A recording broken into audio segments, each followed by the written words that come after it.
Welcome to eBay academy. EBay academy में दोस्तों आप सभी का स्वागत है। आज है 26 अक्टूबर 2021।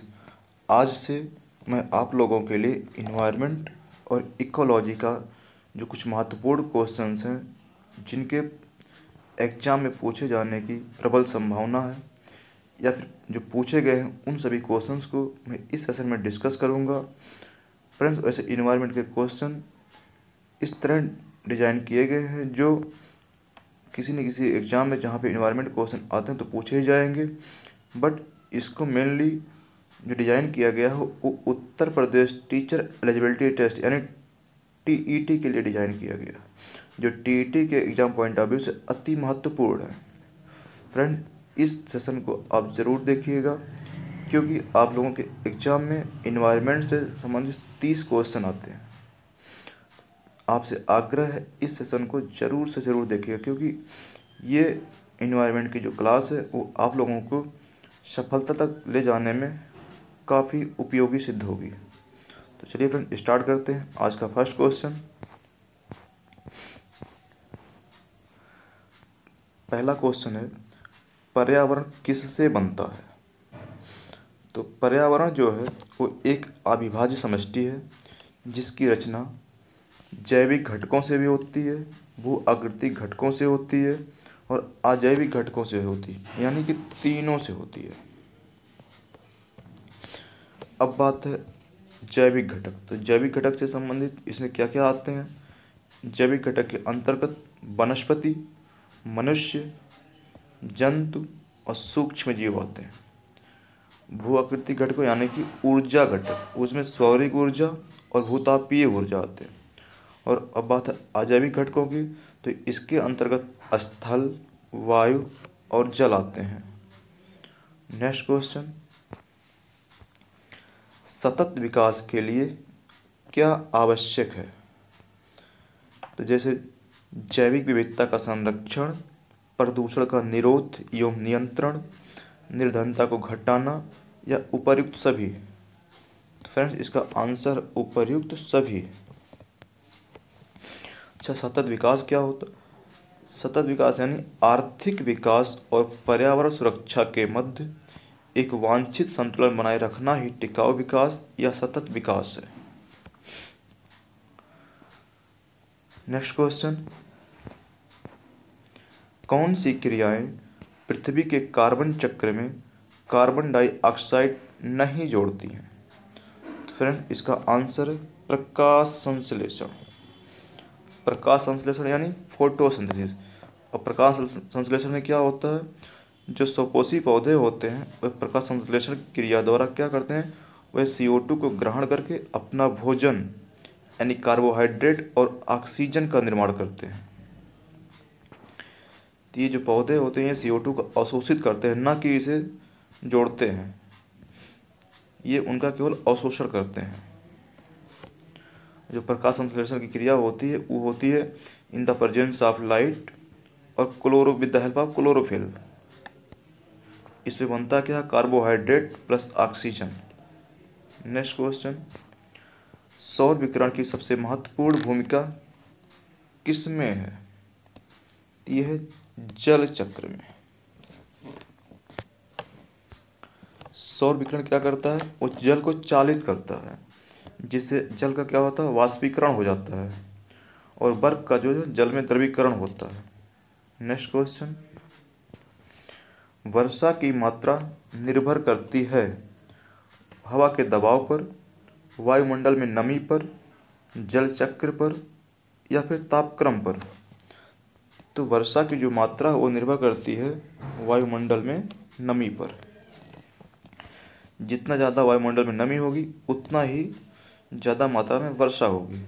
चाहे वर्षा किसी भी प्रकार की, चाहे बूंदाबांदी हो या फिर तेज वर्षा हो, ये सभी वायुमंडल में नमी बढ़ने से ही बढ़ती हैं। अतः नेक्स्ट क्वेश्चन, पृथ्वी के चारों ओर गैसों के समूह को क्या कहते हैं? वायुमंडल, भूमंडल, जलमंडल या फिर जल कण? तो इसे कहते हैं वायुमंडल।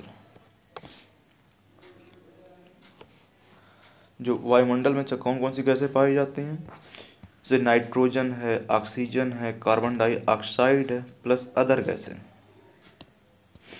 नेक्स्ट क्वेश्चन, शुष्क हवा में नाइट्रोजन की मात्रा कितनी होती है?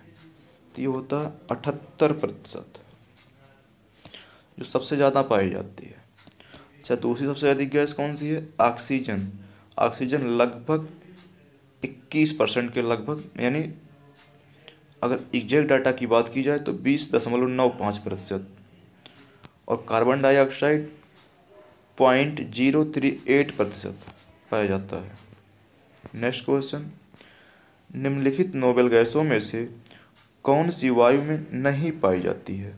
हीलियम, आर्गन, रेडॉन या फिर नियॉन? तो रेडॉन नहीं पाई जाती। नेक्स्ट क्वेश्चन, वातावरण में सर्वाधिक प्रतिशत किसका है? तो है नाइट्रोजन का, लगभग 78% पाया जाता है। नेक्स्ट क्वेश्चन, अगर पृथ्वी पर पाई जाने वाली वनस्पतियां यानी पेड़ पौधे समाप्त हो जाएं तो किस गैस की कमी होगी? कार्बन डाइऑक्साइड की, नाइट्रोजन की, ऑक्सीजन की, जलवाष्प की? अगर पेड़ पौधे पृथ्वी पर नहीं पाए जाएंगे तो क्या होगा? कार्बन डाइऑक्साइड का अवशोषण नहीं होगा, अवशोषण नहीं होगा तो प्रकाश संश्लेषण नहीं होगा, प्रकाश संश्लेषण नहीं होगा तो ऑक्सीजन का निर्माण नहीं होगा। तो इस तरह से क्या होगा? ऑक्सीजन की कमी होगी, जिसे प्राणवायु गैस भी कहते हैं। नेक्स्ट क्वेश्चन, निम्नलिखित में से कौन सा कार्य पेड़ पौधों का नहीं है? कार्बन डाइऑक्साइड का अवशोषण, शोर का अवशोषण, वायु का प्रदूषण, ऑक्सीजन की मुक्ति? तो इसका आंसर है वायु का प्रदूषण।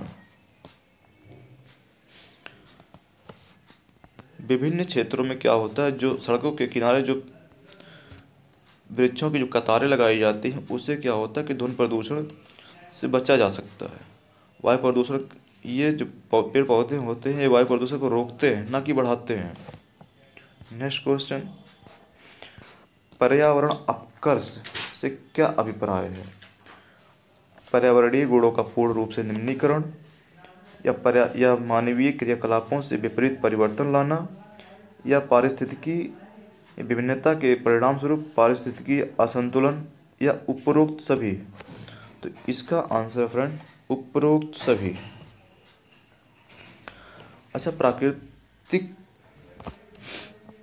अपकर्ष होता क्या है? इसमें क्या होता है? प्राकृतिक आवास का विनाश, जैव विविधता की हानि या प्राकृतिक संसाधनों के क्षरण होने से जो पर्यावरण को नुकसान होता है वही पर्यावरण अपकर्ष कहलाता है। अब पर्यावरण अपकर्ष प्राकृतिक भी हो सकता है या मानव जनित भी हो सकता है, दोनों में से कोई भी हो सकता है। नेक्स्ट क्वेश्चन, अपक्षय का विचार किससे संबंधित है? पृथक हुए पदार्थों का संग्रह, मौसम में दैनिक परिवर्तन से, एक प्राकृतिक क्रिया जो चट्टानों को सूक्ष्म खंडों में विभक्त करती है, या फिर इनमें से कोई नहीं? तो इसका आंसर है एक प्राकृतिक क्रिया है जो चट्टानों को सूक्ष्म खंडों में विभक्त करती है। फ्रेंड्स, अपक्षय प्रक्रिया में होता क्या है? इसमें जो चट्टानें हैं वो टूटकर ढीली पड़ जाती हैं और विदीर्ण होकर अपने स्थान पर ही बिखर जाती हैं। नेक्स्ट क्वेश्चन, निम्नलिखित में से किसी एक का संबंध पर्यावरणीय सुरक्षा से नहीं है? तो धारणीय विकास, या गरीबी कम करना, या वातानुकूलन, या कागज के थैलों का प्रयोग? तो फ्रेंड इसका जो आंसर है वो है गरीबी कम करना। शेष जो तीनों हैं, जो धारणीय विकास या फिर कागज के थैलों का जो प्रयोग है, इसका पर्यावरण पर सकारात्मक पहलू है, जबकि वातानुकूलन यानी रेफ्रिजरेशन, इसका पर्यावरण से नकारात्मक संबंध है। जबकि बात की जाए गरीबी कम करने की, तो इसका पर्यावरण से दोनों तरह का संबंध बट अप्रत्यक्ष है, कोई प्रत्यक्ष संबंध नहीं है। जबकि धारणीय विकास, वातानुकूलन और कागज के थैलों का जो प्रयोग है, इसका पर्यावरणीय सुरक्षा से प्रत्यक्ष संबंध है। नेक्स्ट क्वेश्चन, सतत विकास लक्ष्य 2021 में सूचकांक में भारत का कौन सा स्थान है? तो अभी भारत का 120वां स्थान है। अच्छा, इससे पहले भारत का स्थान 2020 में 117 था। और फर्स्ट पे कौन है? फिनलैंड। और सबसे लास्ट में 165वां कौन सा देश है? सेंट्रल अफ्रीकन रिपब्लिक है। नेक्स्ट क्वेश्चन, धारणीय विकास का क्या अर्थ है? आत्मनिर्भरता, विश्व व्यापार संगठन के मानक के अंतर्गत कृषि निर्यात तथा आयात कर सकना, या फिर भूमि का इस प्रकार प्रयोग कि उसकी गुणवत्ता अक्षुण्ण बनी रहे, या फिर कृषि प्रयोगित अप्रयुक्त भूमि को प्रयोग में लाना। तो फ्रेंड, इसका आंसर है भूमि का इस प्रकार प्रयोग कि उसकी जो गुणवत्ता है वो अक्षुण्ण बनी रहे। सॉरी फ्रेंड, यहाँ गलती से छोड़ लिख दिया गया है, इसका होगा अक्षुण्ण।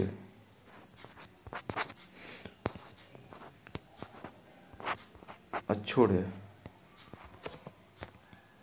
नेक्स्ट क्वेश्चन, 5 अक्टूबर 2021 को विश्व पर्यावरण दिवस किस देश की मेजबानी में मनाया गया? Bharat, Pakistan, France, Japan. तो इसका आयोजन जो किया गया वो पाकिस्तान की मेजबानी में किया गया। अच्छा, इस बार का जो थीम था वो क्या है? इकोसिस्टम रिस्टोरेशन, यानी पारिस्थितिक तंत्रों की बहाली। इसे क्यों मनाया जाता है? तो विश्व पर्यावरण दिवस मनाए जाने का जो कारण है वो जागरूकता और पर्यावरण संरक्षण को प्रोत्साहित करने के लिए हर साल 5 जून को मनाया जाता है। इसे मनाने का निर्णय कब लिया गया था? तो इसे स्टॉकहोम अंतर्राष्ट्रीय शिखर सम्मेलन वर्ष 1972 में जो आयोजित किया गया था, उसी पर पर्यावरण पर यह पहला वैश्विक सम्मेलन था। और इसी सम्मेलन में हर साल 5 जून को विश्व पर्यावरण दिवस मनाए जाने का निर्णय लिया गया था।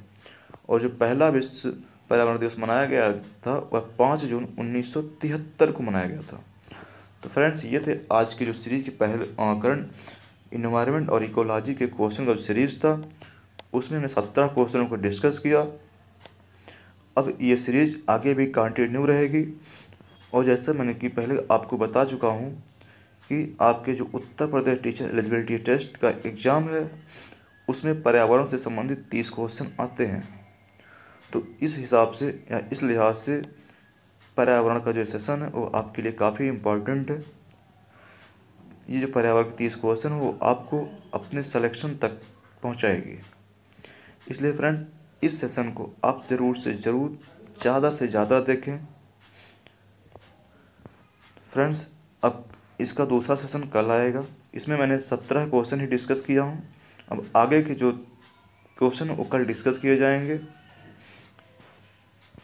फ्रेंड्स, अगर आपको ये वीडियो पसंद आया हो तो इस सेशन को लाइक, सब्सक्राइब और शेयर ज़रूर करें।